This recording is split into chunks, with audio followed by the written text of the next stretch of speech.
हज़रत ईसा अलैहि अस्सलाम के 4 मौजिज़ात।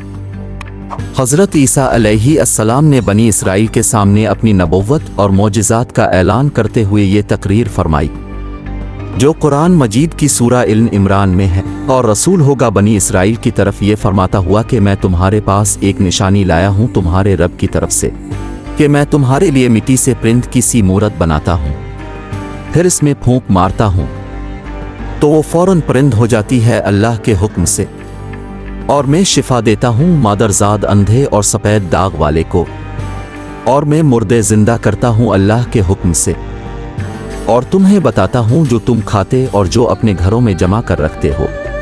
बेशक उन बातों में तुम्हारे लिए बड़ी निशानी है अगर तुम ईमान रखते हो। इस तकरीर में अपने अपने 4 मौजिज़ात का ऐलान फरमाया। मिट्टी के परिंद बनाकर उनमें फूंक मार कर उनको उड़ा देना, मादरजाद अंधे और कोढ़ी को शिफा देना, मर्दों को जिंदा करना, और जो कुछ खाया और जो कुछ घरों में छुपा कर रखा उसकी खबर देना। अब इन मौजिज़ात की कुछ तफसील ये है कि मिट्टी के परिंद बनाकर आड़ा देना। जब बनी इसराइल ने ये मौजिज़ा तलब किया कि मिट्टी का परिंद बनाकर उड़ा दें तो हज़रत ईसा अलैहि अस्सलाम ने मिट्टी के चिमगादड़ बनाकर उनको उड़ा दिया। रवायत है कि जब तक बनी इसराइल देखते रहते ये चिमगादड़ उड़ते रहते, और अगर उनकी नज़रों से ओझल हो जाते तो गिर कर मर जाते थे। ऐसा इसलिए होता था ताकि खुदा के पैदा किए हुए और बंदा खुदा के पैदा किए परिंद में फ़र्क और इम्तियाज़ बाकी रहे। मादरजाद अंधों को शिफा देना।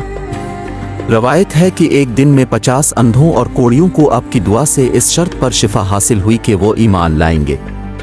मर्दों को जिंदा करना। रवायत है कि अपने 4 मर्दों को जिंदा फरमाया। एक आज़िर अपने दोस्त को, 2 से एक बुढ़िया के लड़के को, 3 से एक आशर वसूल करने वाले की लड़की को, हज़रत साम बिन नूह अलैहि अस्सलाम को। 4 आज़िर ये हज़रत ईसा अलैहि अस्सलाम के एक मुखलिस दोस्त थे। जब उनका इंतकाल होने लगा तो उनकी बहन ने आपके पास कासिद भेजा कि आपका दोस्त मर रहा है। उस वक्त आप अपने दोस्त से 3 दिन की दूरी की मुसाफत पर थे। आज़िर के इंतकाल और दफन के बाद हज़रत ईसा अलैहि अस्सलाम वहाँ पहुँचे और आज़िर की कब्र के पास तशरीफ़ ले गए और आज़िर को पुकारा तो वो जिंदा होकर अपनी कब्र से बाहर निकल आए और बरसों जिंदा रहे और साहिब औलाद भी हुए। बुढ़िया का बेटा ये मर गया था और लोग इसका जनाजा उठाकर उसको दफन करने के लिए जा रहे थे। नागहा हज़रत ईसा अलैहि अस्सलाम का उधर से गुजर हुआ तो वो आपकी दुआ से उठ बैठा और कपड़ा पहनकर अपने जनाजा की चारपाई उठाए हुए अपने घर आया और मुद्दतों जिंदा रहा और उसकी औलाद भी हुई। आशिर की बेटी एक चुंगी वसूल करने वाले की लड़की मर गई थी। इसकी मौत के एक दिन बाद हज़रत ईसा अलैहि अस्सलाम की दुआ से जिंदा हो गई और बहुत दिनों तक जिंदा रही और उसके कई बच्चे भी हुए।